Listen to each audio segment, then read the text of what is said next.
നമസ്കാരം. Divine astro മലയാളത്തിലേക്ക് എല്ലാവർക്കും സ്വാഗതം. നമ്മുടെ പ്ലാനറ്റ് സീരീസിന്റെ 2ാമത്തെ എപ്പിസോഡാണിത്. ആദ്യ വീഡിയോയിൽ നമ്മൾ സൂര്യനെ കുറിച്ചാണ് സംസാരിച്ചത്. ആത്മവിശ്വാസം, ആത്മാഭിമാനം, ജീവിത ലക്ഷ്യം, ഇതെല്ലാം നിയന്ത്രിക്കുന്ന സൂര്യനെ കുറിച്ച്. അത് കാണാത്തവർ ഉണ്ടെങ്കിൽ ഉറപ്പായും പോയി കാണുക. അപ്പോൾ ഇന്ന് നമ്മൾ സംസാരിക്കാൻ പോകുന്നത് ഒരു കാരണവുമില്ലാതെ പെട്ടെന്ന് നിങ്ങളുടെ മൂഡ് മാറുന്നത് എന്തുകൊണ്ടാണ്, രാത്രിയിൽ ഉറങ്ങാൻ കിടക്കുമ്പോൾ തലച്ചോറിൽ അനാവശ്യമായ ചിന്തകൾ വന്നു നിറയുന്നത് എന്തുകൊണ്ടാണ്, എല്ലാത്തിനും പുറമെ ആഗ്രഹിച്ച കാര്യങ്ങളൊക്കെ ചെയ്യാൻ ഉറപ്പിച്ചിറങ്ങിയിട്ടും കുറച്ച് ദിവസം കഴിയുമ്പോൾ മനസ്സ് പൂർണ്ണമായിട്ട് മാറിപ്പോകുന്നത് എന്തുകൊണ്ടാണ്, ഇതിനൊക്കെ പിന്നിലുള്ള ഒരേ ഒരു ഗ്രഹത്തെക്കുറിച്ചാണ് ഇന്ന് നമ്മൾ സംസാരിക്കാൻ പോകുന്നത്, ചന്ദ്രനെ കുറിച്ച്. സൂര്യൻ പറയുന്നത് നീ ആരാണ്, എന്നാൽ ചന്ദ്രൻ ചോദിക്കുന്നത് നിനക്ക് എങ്ങനെ തോന്നുന്നു. ഇതാണ് രണ്ടും തമ്മിലുള്ള ഏറ്റവും വലിയ വ്യത്യാസം. നമ്മളെല്ലാവരും ബുദ്ധിയെക്കുറിച്ച് സംസാരിക്കും, IQ, സ്കില്ല്, നോളജ്. പക്ഷേ ജീവിതം തകർക്കുന്നതും ജീവിതം രക്ഷിക്കുന്നതും പലപ്പോഴും ബുദ്ധിയല്ല, വികാരങ്ങളാണ്. ജ്യോതിഷത്തിൽ ചന്ദ്രൻ പ്രതിനിധീകരിക്കുന്നത് മനസ്സ്, വികാരങ്ങൾ, ഓർമ്മകൾ, മാതാവ്, ഉറക്കം, സുരക്ഷിതത്വ ബോധം, നമ്മുടെ ഉള്ളിലെ കുഞ്ഞ്, പുറത്ത് പറയാത്ത കണ്ണുനീർ വരെ. ഞാനൊരു ചെറിയ ഉദാഹരണം പറയാം. രണ്ടാളുകൾക്ക് ഒരേ വിമർശനം കിട്ടുന്നു. ഒരാൾ കേട്ട് ചിരിക്കും, മറ്റൊരാൾ രാത്രി മുഴുവൻ അതേ കാര്യം ചിന്തിച്ച് ഉറങ്ങാതെ കിടക്കും. പ്രശ്നം വിമർശനമല്ല, പ്രശ്നം അത് സ്വീകരിക്കുന്ന മനസ്സാണ്. അതാണ് ചന്ദ്രൻ.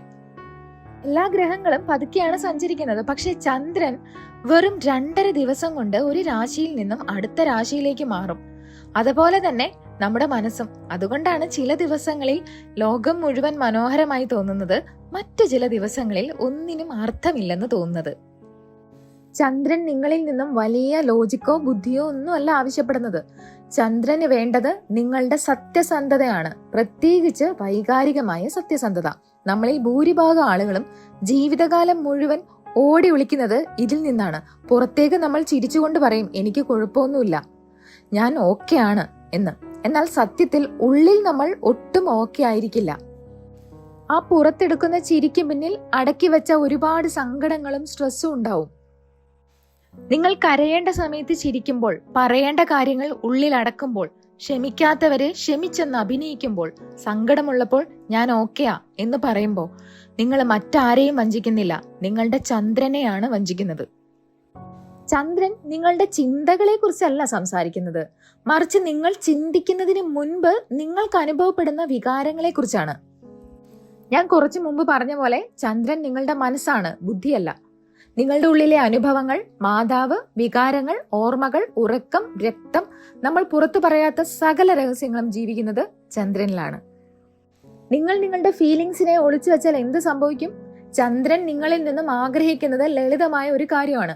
നിങ്ങൾക്ക് വിഷമമോ സങ്കടമോ ദേഷ്യമോ വരുമ്പോൾ അതിനെ ഒളിച്ചു വെക്കാതെ അതുപോലെ അനുഭവിക്കുക, അല്ലാതെ പെട്ടെന്ന് അതിൽ നിന്നും ഓടി ഒളിക്കരുത്.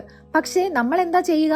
വിഷമം വരുമ്പോൾ പോയി എന്തെങ്കിലും അമിതമായി കഴിക്കും, ഫോണിൽ മണിക്കൂറോളം സ്ക്രോൾ ചെയ്യും, സിനിമ കാണും, അല്ലെങ്കിൽ വെറുതെ മറ്റുള്ളവരുടെ തലയിൽ കുറ്റം ചാരും.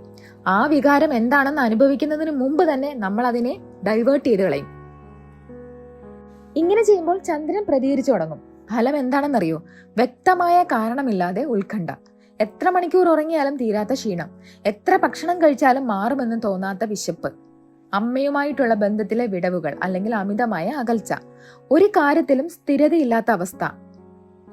ഒരു കാര്യം പ്ലാൻ ചെയ്യും, 3 ദിവസം കഴിയുമ്പം ആവേശം തീരും. ഇതൊന്നും വെറുതെ ഉണ്ടാകുന്നതല്ല, ഇതൊക്കെ ബലഹീനനായ ചന്ദ്രന്റെ ലക്ഷണങ്ങളാണ്. നമുക്കൊന്ന് തരംതിരിച്ചു നോക്കാം, നിങ്ങളുടെ ചന്ദ്രൻ വീക്കാണോ അതോ സ്ട്രോങ് ആണോ എന്ന്. ബലഹീനനായ ചന്ദ്രൻ, ഇമോഷണൽ അസ്ഥിരത, പെട്ടെന്ന് ദേഷ്യം വരും, പെട്ടെന്ന് വിഷമം വരും. ഒരു കാര്യം തീരുമാനിക്കുന്നു, പക്ഷെ കുറച്ച് ദിവസം കഴിയുമ്പോൾ മനസ്സ് പൂർണ്ണമായിട്ടും മാറിപ്പോകുന്നു. സങ്കടം മറക്കാൻ ഭക്ഷണത്തെയോ സോഷ്യൽ മീഡിയയോ അമിതമായി ആശ്രയിക്കുന്നു. നല്ല ഉറക്കം കിട്ടാത്ത അവസ്ഥ. ശക്തനായ ചന്ദ്രൻ, ഉയർന്ന ഇമോഷണൽ ഇന്റലിജൻസ്, സ്വന്തം വികാരങ്ങളെ നിയന്ത്രിക്കാൻ കഴിയും. നല്ല ആഴത്തിലുള്ള ഉറക്കവും മനസ്സിന് സമാധാനവും, വ്യക്തമായ അവബോധം, വിഷമഘട്ടങ്ങളിലും പതറാത്ത ശാന്തമായ മനസ്സ്. ഇനി എങ്ങനെ നമുക്ക് ചന്ദ്രന്റെ എനർജി ശാസ്ത്രീയമായി പരിഹരിക്കാൻ നോക്കാം. അതിൽ ഒന്നാമത്തേതാണ് ഉറക്ക സമയം കൃത്യമാക്കുക. ശാസ്ത്രീയമായി ചന്ദ്രൻ നിങ്ങളുടെ വയറിനെയും നാഡീവ്യൂഹത്തെയുമാണ് നിയന്ത്രിക്കുന്നത്. നമ്മുടെ ശരീരത്തിലെ 90% സെറോട്ടോണിനും ഉൽപ്പാദിപ്പിക്കപ്പെടുന്നത് തലച്ചോറിലല്ല, മറിച്ച് നമ്മുടെ വയറിലാണ്. ദിവസവും ഒരേ സമയത്ത് ഉറങ്ങാനും ഒരേ സമയത്ത് ഉണരാനും ശീലിക്കുക നിങ്ങളുടെ ചന്ദ്രനെ ശാന്തമാക്കാനുള്ള ഏറ്റവും എളുപ്പ വഴിയാണിത്. ഇനി രണ്ടാമത്തെ കാര്യം, രാത്രിയിലെ ജേർണലിംഗ്. രാത്രി ഉറങ്ങാൻ കിടക്കുന്നതിന് മുമ്പ് ഒരു പേപ്പറും പേനയും എടുക്കുക. അന്നത്തെ സംഭവങ്ങളല്ല എഴുതേണ്ടത്, പകരം ഇന്ന് എനിക്ക് എന്ത് അനുഭവപ്പെട്ടു എന്ന് നിങ്ങളുടെ വികാരങ്ങളെ ഭയമില്ലാതെ എഴുതി വെക്കുക. ഉള്ളിലെ വികാരങ്ങൾ പേപ്പറിലേക്ക് മാറ്റുമ്പോൾ ചന്ദ്രൻ ശാന്തനാകും. ഇനി മൂന്നാമത്തേത്, വെള്ളവുമായി ബന്ധപ്പെടുക. തണുത്ത വെള്ളത്തിലെ കുളിയോ പുഴയോരത്തോ കടൽ തീരത്തോ സമയം ചെലവഴിക്കുന്നതോ അല്ലെങ്കിൽ കുടിക്കുന്ന വെള്ളത്തിൽ ശ്രദ്ധ കേന്ദ്രീകരിക്കുന്നതോ ഒക്കെ നിങ്ങളുടെ മനസ്സിനെ റിലാക്സ് ചെയ്യിപ്പിക്കും.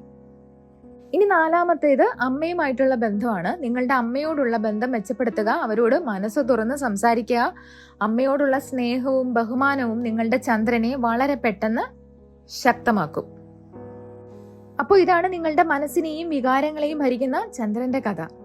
ഇന്ന് രാത്രി ഉറങ്ങാൻ കിടക്കുന്നതിന് മുമ്പ് സ്വയം ചോദിക്കുക, ഞാൻ എൻ്റെ വികാരങ്ങളെ ശരിക്കും മനസ്സിലാക്കുന്നുണ്ടോ, അതോ അതിൽ നിന്നും ഓടി ഒളിക്കുകയാണോ? നിങ്ങളുടെ മൂഡ് സ്വിങ്സിനെ കുറിച്ചുള്ള അനുഭവങ്ങൾ താഴെ കമന്റ് ബോക്സിൽ ഉറപ്പായും പങ്കുവെക്കുക.